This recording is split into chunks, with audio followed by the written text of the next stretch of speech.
I'm Robert Zerilli. I am the great nephew of Antonio Veniero, who was actually my father, Frank. He's over there in that picture, who was born in 1918, my dad, but he is the nephew of the founder, Antonio Veniero. And my last name is Zerilli again. Zerilli, I can't roll my tongues. I wish I could. Zerilli, but it's actually Sicilian. The name comes from Trapani or way down in Messina, is it? I'm not sure. But anyway, it moved to Naples area, and hence that's where the Veniero Zerillis came from. Little town called Vico Equense. My profession is I used to be vice president. I'm president now of Veniero Pasticceria, and I have 3 sisters. They're co-owners. So all 3 of us now, all 4, I should say, we're running this business. And we took it over from my mother, who passed away in 2009, and my dad passed the business on to my mom in 94, going backwards. And then going more backwards was my dad bought the business from Michael Veniero back in 2000, back in 1970. Well, I do know my grandfather, Andrea Zerilli, came here in 1908 on the SS Koenig Albert was the ship. And he came, his wife would be my grandmother. Her name was Gaetana, we call her Anna. She was a Merola. And when she married in 1916 or so to Andrea Zerilli, hence, and they had my dad in 1918, that goes for that. That's the Zerillis. My grandfather's father, my great-grandfather, was Francesco Zerilli. He was a draftsman. He was more of an industrial sketch artist, like an artist. So he came way back, probably 1880 something, turn to this that. He worked for, I should say, is it not 1880? Born 1870, yeah, probably more 1990, turn of the century. He worked for many different companies, but one of them would have been like Victrola, and another one was called some automotive valve. They made the valves for the cars, and he used to draw them. Sketch artist, remember? So you would see those figures because they didn't have photos back then, and it would be like A, B, with the parts, and he was sketching. And back to Victrola again, or the record, he used to draw Nipper the dog. And the action was called my father's voice, or my master's voice, the one with the speaker and the dog with the head turned. So he used to be one of those artists. And so that's very interesting that they already had a profession. In fact, I have a picture of one of his artworks from 1921 of a woman holding a branch with a bird, and her hair, it was so fine that you could see the little strands of hair, and it was amazing. So he was very talented. I think they made a sculpture of him in Italy or something. It was very, very talented guy. So I'm very proud of the Zerillis, and that's that. Now the Veniero is a whole nother story. They were from the town of Vico Equense up and down. Is it Santa? What was it called? Maria, something up in the mountain, up a little higher up. Somewhere up there near Vico. So the Venieros lived there too. They were from there. And Antonio Veniero, who opened his business, was born 1870, came over as a 15-year-old kid, and he made his way to America. And the way I was told is they were down in like Little Italy on Mulberry Street, because that was the first place to, usually apartments, or they stayed in flats, cold water flat, everything. And then he was told by a relative from Vico that was from that same town, hey, why don't you come up here? There's a nice spot in this area on 11th Street, not too busy. It was almost like way left field out here. This was an Italian neighborhood. It was a Sicilian neighborhood from 14th Street down to like 8th Street and Avenue B, C, D. All this was all Italian. But it was not overgrown yet. They were just new buildings, probably not newer buildings. The buildings were here, but it was just a great area to start. So he came, and many others from that neighborhood started to follow. He opened his business 1894, and it was bought from a guy named James Murphy, Irish guy. So the Irish guy had 2 buildings on this plot, and in 1850s they knocked them down. They put this building up in the 1860s, mid 1860s, and he bought the building. So the building was already by then like 29 years old, and he probably paid at that time $4,000, $5,000, $6,000. That was a lot of money in 1894. Yes. So he had to probably have more to pay this guy. I don't know. But no, actually, the story was, that's right. Forgot a little space. Like, where does he get the money to buy this building? He came in here because before he came in 1894, he was down there. He worked in a candy factory. And he made him a manager after 3 years. He worked for the candy factory for a total of 9 years. So I guess after 3, he had those other 6 years. And he must have saved a lot of money. And then that's how he probably got down payment or paid the whole thing off. Who knows what it was. And then I started with his wife and a family. Had a total of, I have a picture of him in 1902 of 3 of them. 2 girls. It was Anna, Mary, and his son, Mike. That was my father's boss, actually. He was born 1901, Michael. And then he worked for Mike Veniero, my dad. But Mike Veniero was 17 years older than my dad. So he had a total of 7 children, Veniero, Antonio. He had 4 girls and 3 boys. I mean, it was amazing. And it wasn't just, now my grandfather had a brother too. He moved in 1894, right next door, 1895, excuse me, right next door, 340. He helped him with the business. Then there was another De Palma family member who came in and helped with the business. They all helped. They were into import-export, wines and liquors, but they all worked together before that to get this business started. And then later, I think my grandfather, Andrea, must have got the job too as a manager, because it said when he came on his ship manifest, he had a job as a manager, a confectioner. It's like in our blood, the confectioneering, it's all there. So that's all I know about that migration of the Veniero Zerillis. They were all together, intertwined, and they came from that little town. But if you want more history, we can go further back to 1390s in the 1400s. The Venieros were in Venice. It was called Veniere, not Veniero, Veniere. They added the O when they came to Venice, and there were 2 doges that were if you go to the palace in Venice, you will see 2 busts of Antonio Veniero, and Sebastiano Veniero, Antonio Veniero. They're there as rulers in Venice. And so when I started working here, we all have like Veniero as our logo in red, but everybody has like their little logo or something about there. And so the Venieros had the crown with the cross, the crown with the 5 points or something with the cross around. And they were very proud of that they were kings, that there was actually ruler. That was in the 70s, the 60s, 70s. They carried this, they were proud of the Veniero name. So, that's amazing history, right? Yeah. Back to the family.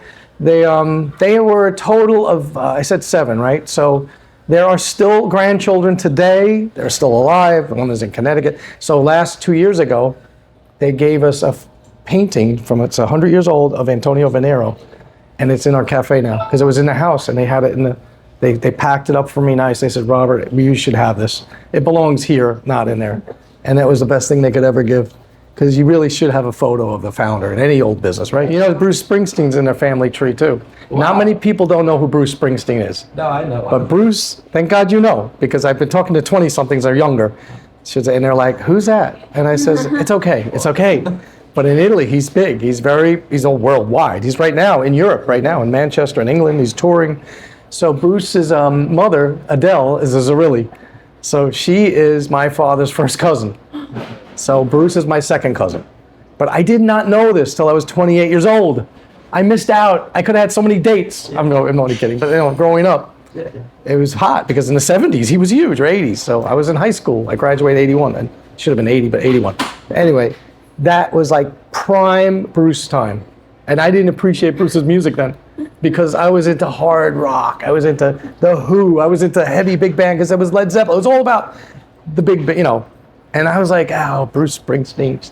Yeah, he's, And then you find out in 1988 that Peter Veniero, one of the sons of Antonio, says, you have, the way you talk, an old guy, I'll imitate him, but he says, you have a famous rock star musician in the family. His name is Bruce Springstone. I go, Springsteen? He goes, yes, that's it. He's your cousin.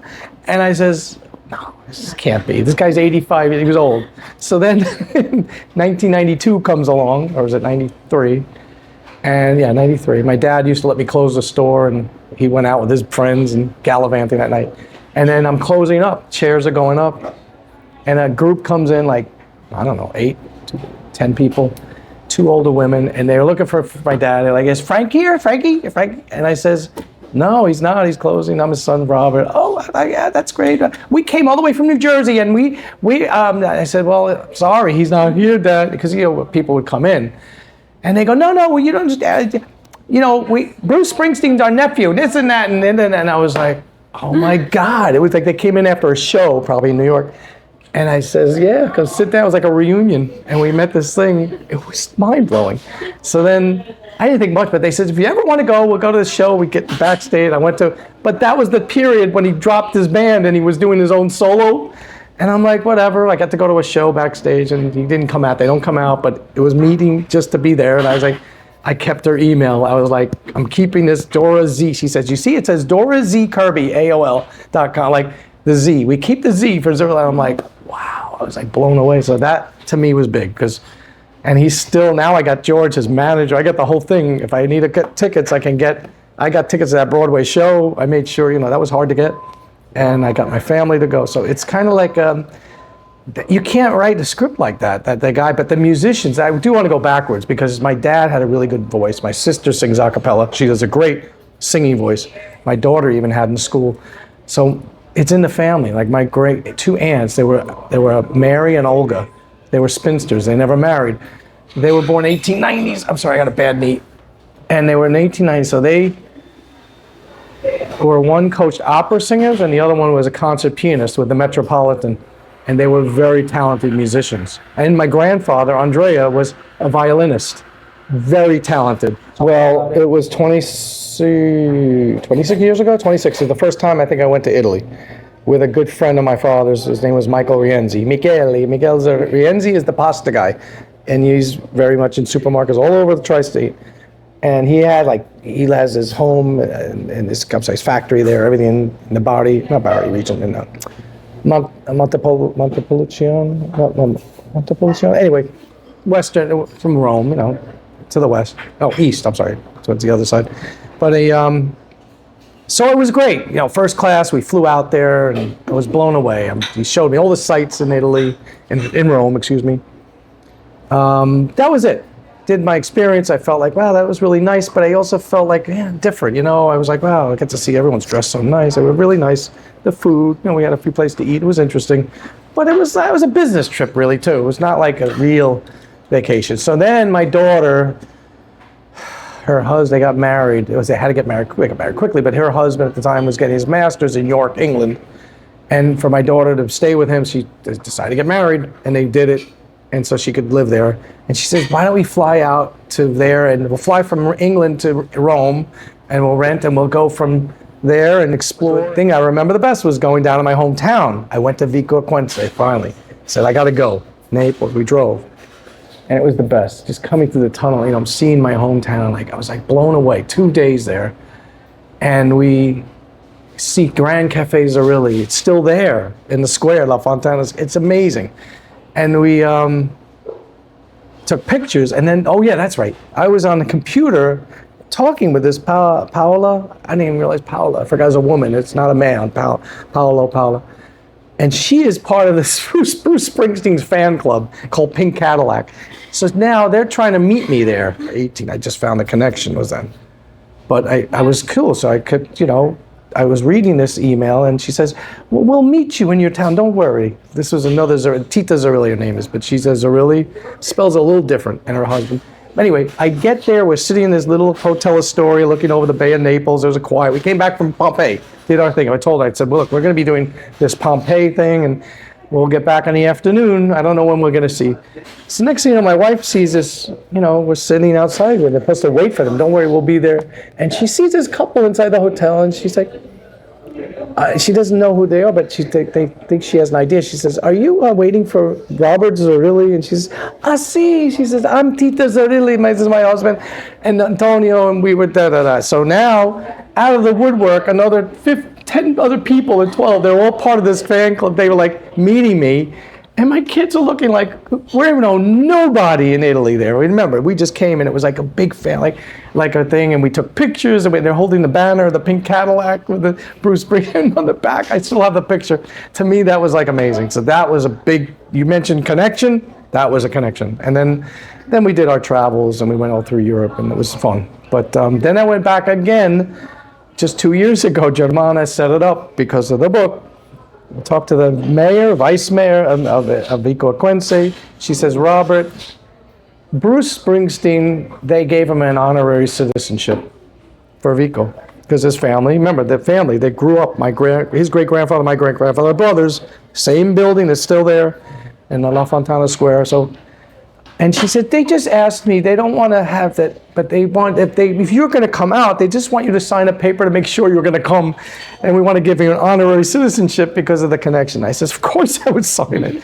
So then I came out there, and right over there on the wall are the two honorary plaques. It says, and one's in Italian and English, they gave me an honorary citizenship, all the way in the corner there.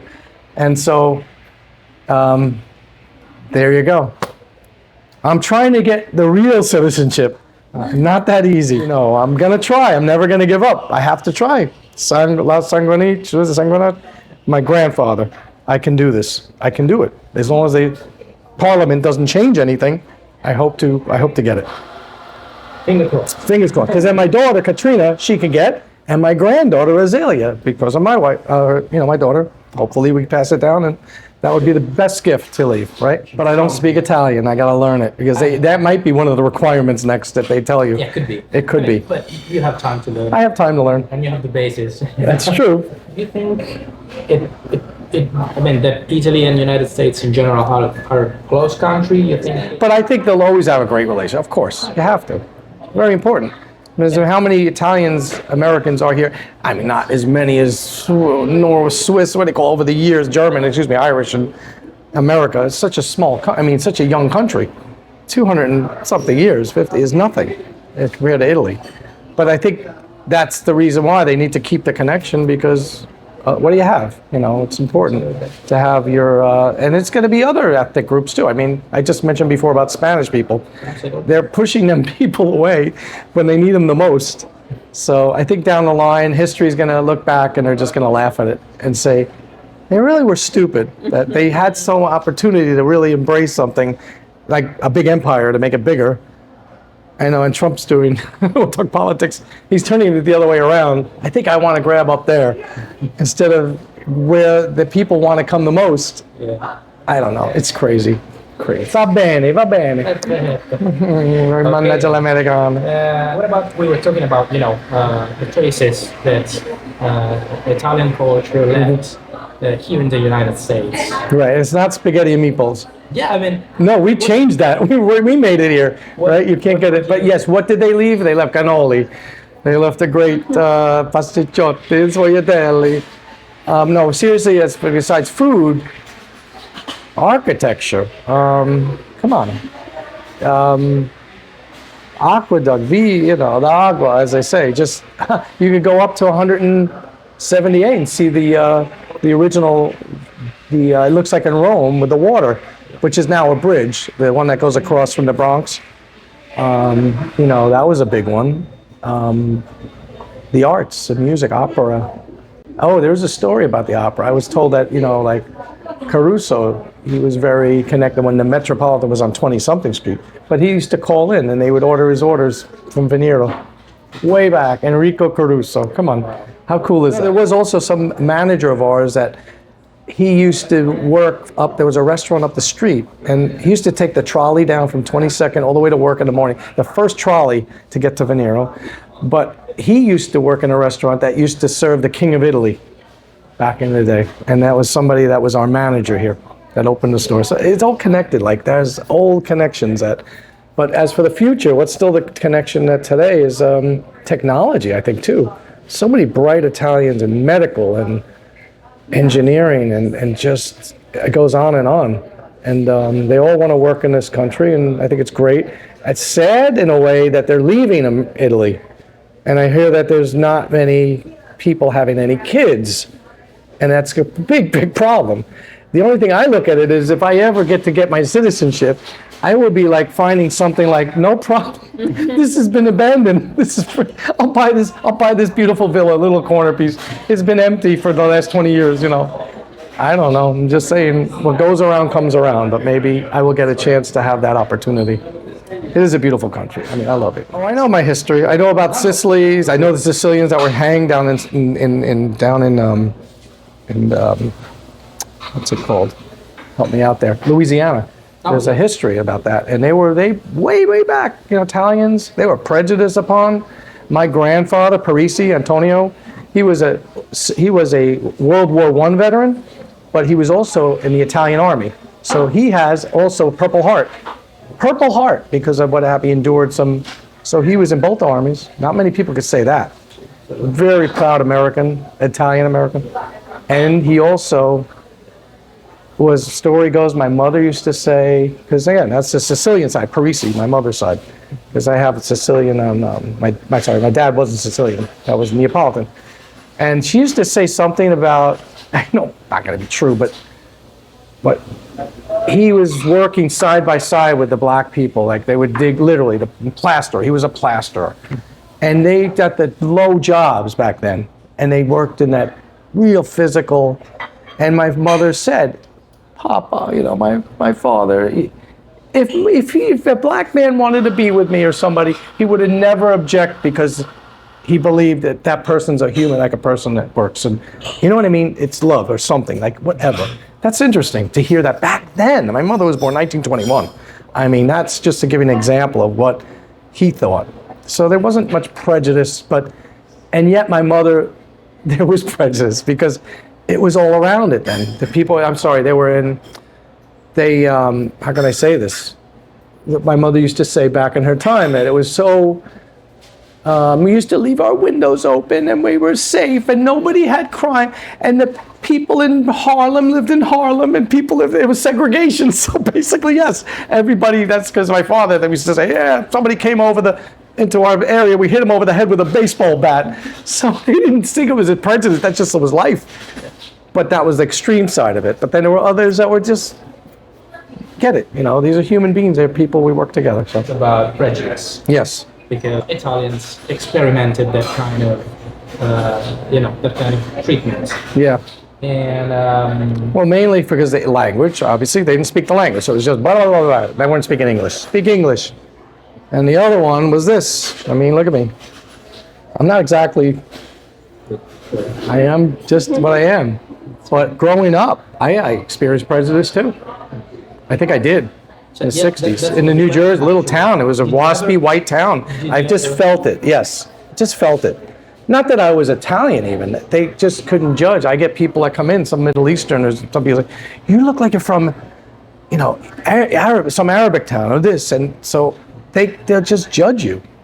And it's sad, just because of whatever. But that would be probably what happened to the Italians. They were, again, the ones from Sicily back in New Orleans, they were dark and they were just and they just were treated like the black, worse than the black, you know.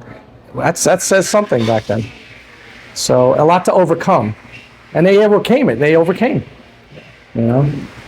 That's also why, one of the reasons why we're trying to tell those stories, because they are a representation, symbol of what the struggle against prejudice and discrimination. Well, a young person today wouldn't even know that unless they really have to know the history going back, because other generations paved the way for that a lot, and it took a lot of blood and sweat and tear to do that for these people that today just look at it on an Instagram video and just think everything's great, you know, or for the people that made it, if you want to call it that.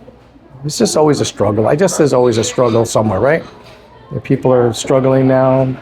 I always feel like Africa is the one. They're going to be moving in the next 50 years like major, right? Because they're getting the computer thing. Once they have that, they're amazing. You talk about ethic hard. They're just going to like come out, and they're very bright, and they're just going to go to university, and they're going to be like the newer. You know, it's interesting, right? Just how many different, you're like, wow, I never saw that really happening. My generation would never. Back in my generation, it was my mother's generation, actually. You watched a movie, let's say King Kong, and it was just they're African savages. That's what they were portraying. They were savages. It's amazing how Hollywood would do something, but it pigeonholes you into that. It's terrible, but yeah, and you believe things, what you believe, and it's sad. But I had to believe that too, because the book, certain things are just passed down, and little by little it comes very slowly. But now the computer, makes it even go really fast, like AI. So, shall see, to be continued. Talking about, your multiple identity, because you're part Italian and part American. Yes, correct. And so... More American, because my parents were born here. Yeah. So technically, that really waters down. What it make you laugh? Another funny thing is my head baker is Sicilian, right? His name is Angelo Santamaria. He's 2 years older than me. He's going to be 65. And so he says to us, "You're not Italian." Because he was 7 years old. He was moved here when he was a kid, or 6, from Sicily. "You're not Italian." He says, "You're like Olive Garden Italian." Now that says something. Like, I'm trying to make the bridge the gap, if you will. I just feel like it's still 70% American and Italian. I'm trying to get more of it again to happen, but because I don't speak the language, that makes it very hard. And I really keep saying I'll do it. And yeah, Duolingo is not the way to do it. You have to find ways to really do it. And I feel really like I missed out on it, and I want to grab that back. I want it back. So I need to figure that out, but it's easier said than done. Don't give up. I guess that's one way to put it, and I just need to bridge it. Like I said, 30%. I need to bridge it more, and I will, I guess. I have to. I owe it to my granddaughter.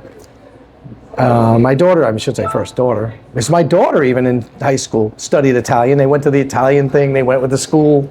She did it. She forgot. But I always feel like I need to go deeper.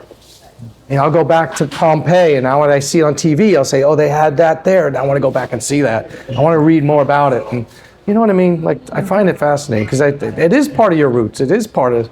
I'm trying to grab whatever I can get because it identifies. It makes you feel better. My grandmother, she died at 54, very young.